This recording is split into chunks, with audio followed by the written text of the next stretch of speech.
आरोग्य में निवेश भाग 30 हिंदी नैसर्गिक खेती वैद्य दिलीप गाडगील पुणे।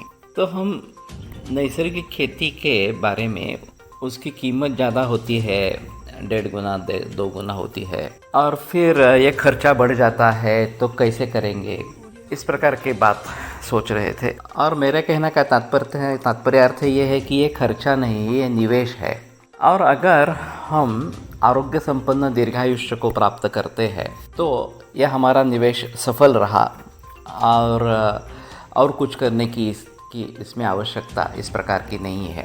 तो उच्चभ्रू समाज से लेकर नीचे तक सभी को इस प्रकार का विचार करना है कि ये निवेश है और इससे आगे बढ़ना है। दूसरा, इसमें एक ऑब्जेक्शन लिया जाता है या शंकाएं उपस्थित की जाती है।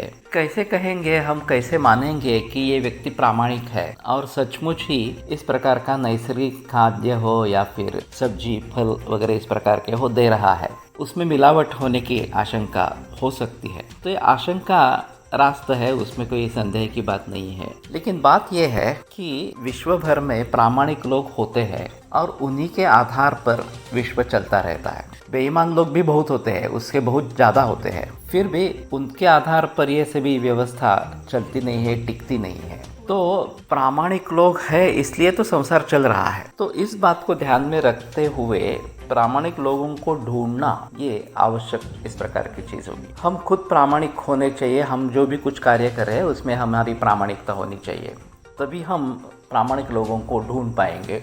ये एक बात है। दूसरी बात ऐसी है कि हम जाकर परीक्षा कर सकते हैं, देख सकते हैं कि कैसे करते हैं, खेती कैसे करते हैं, गाय कौन सी है, देसी गाय ही है या नहीं है वगैरह वगैरह इस प्रकार से। और एक बार विश्वास हो गया कि ये व्यक्ति प्रामाणिक है, जो कुछ कर रही है वो ठीक ढंग से कर रही है, तो फिर उसके ऊपर भरोसा रखना है, विश्वास रखना है और उसके आधार पर आगे बढ़ना है। तो ये एक तरीका होगा कि हम जाकर खुद जांच करें और फिर विश्वास करें।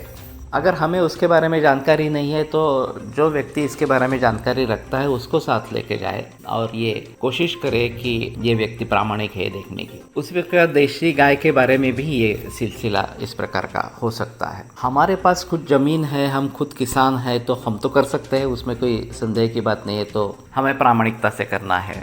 अगर हमारे पास ज़मीन नहीं है फिर भी गैलरी है या फिर सौध है, ऊपर टेरेस है, तो वहाँ भी हम पेड़ पौधे लगा सकते हैं, बैंगन लगा सकते हैं, भिंडी लगा सकते हैं, गवार लगा सकते हैं, या कुछ सब्जियाँ पालक वगैरह इस प्रकार की लगा सकते हैं, या कद्दू वगैरह इस प्रकार के लगा सकते हैं।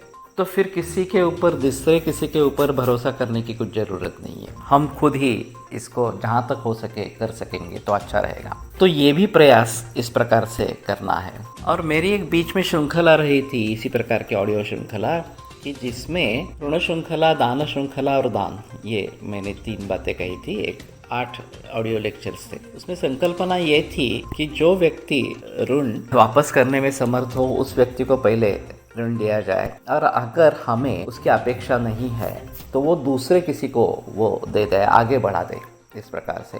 और इसमें अगर उसके देने की क्षमता है ही नहीं जिसको हम दे रहे हैं तो वो दान हो जाएगा।